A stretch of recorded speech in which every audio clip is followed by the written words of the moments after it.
नमस्कार, स्वागत है आपका। आप देख रहे हैं प्राइम टीवी और मैं कीर्ति। बिहार विधानसभा चुनाव के 2 चरण की प्रक्रिया पूरी हो चुकी है और तीसरे चरण की तैयारी चल रही है। वैसे गौर करें तो बिहार विधानसभा चुनाव में अभी तक लग रहा था कि सीएए और एनआरसी का मुद्दा अहम होकर भी चुनावी एजेंडे से बाहर है, लेकिन सियासी तापमान चढ़ने लगा तो अब इसका शोर सुनाई देने लगा है। जी हाँ, नीतीश कुमार, योगी आदित्यनाथ और असदुद्दीन ओवैसी सीएए और एनआरसी की लॉ पर सियासी खिचड़ी पकाने की पूरी कोशिश कर रहे हैं। आइए पूरी घटना जानते हैं हमारी इस खास रिपोर्ट में।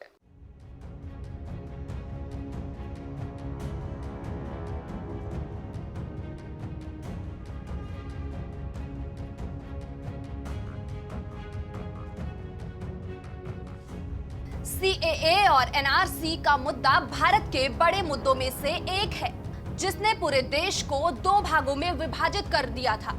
अब बिहार विधानसभा चुनाव का दौर चल रहा है। अब तक लोगों को लग रहा था कि देश में इतने बड़ा मुद्दा होने के बाद भी नेताओं ने इसे अपनी आपसी रंजिश में नहीं घसीटा। लेकिन जिस तरह से सियासी हलचल तेज हो रही है, उसमें सीएए एनआरसी का शोर भी सुनाई दे रहा है। योगी से लेकर नीतीश, ओवैसी सब ने इस मुद्दे को उठाया है। हम आपको बता दें कि नीतीश कुमार ने अपने भाषण में सीएए और एनआरसी को लेकर बड़ा बयान दिया। उन्होंने भाषण की शुरुआत में ही कहा कि कुछ लोग दुष्प्रचार और ऐसी फालतू बातें कर रहे हैं कि लोगों को देश के बाहर कर दिया जाएगा। देश से कौन किसको बाहर करेगा? किसी में दम नहीं है कि हमारे लोगों को देश से बाहर कर दे।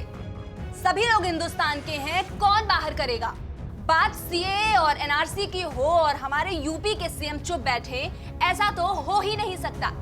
जी हां, उत्तर प्रदेश मुख्यमंत्री योगी आदित्यनाथ एनडीए की फिर से सरकार बनते ही चुन चुन कर घुसपैठियों को बाहर खदेड़ने की बात कर रहे थे। योगी ने कहा कि देश की सुरक्षा भंग करने की कोशिश करने वाले किसी भी घुसपैठिए को बाहर निकाला जाएगा। वहीं एआईएमआईएम के चीफ असदुद्दीन ओवैसी भी बिहार में सियासी जमीन तलाश रहे हैं। ऐसे में ओवैसी अपनी हर रैली में सीएए और एनआरसी के मुद्दे को जोर शोर से उठाते हुए केंद्र की मोदी और नीतीश सरकार को निशाने पर ले रहे हैं। ओवैसी का कहना है कि सीएए ऐसा कानून है जो संविधान के खिलाफ है, जो हमारे संविधान की मूल भावनाओं के खिलाफ है। अब सीएए और एनआरसी पर सभी नेता खुलकर अपना पक्ष रख रहे हैं। कोई इसके पक्ष में है तो कोई विपक्ष में। अब कोई भी मुद्दा हो, सभी के अलग अलग मत होते हैं, लेकिन इस वक्त चुनाव का जो माहौल चल रहा है, उसमें यह देखना दिलचस्प होगा कि कौन सी पार्टी इस राजनीतिक जंग में फतेह करेगी।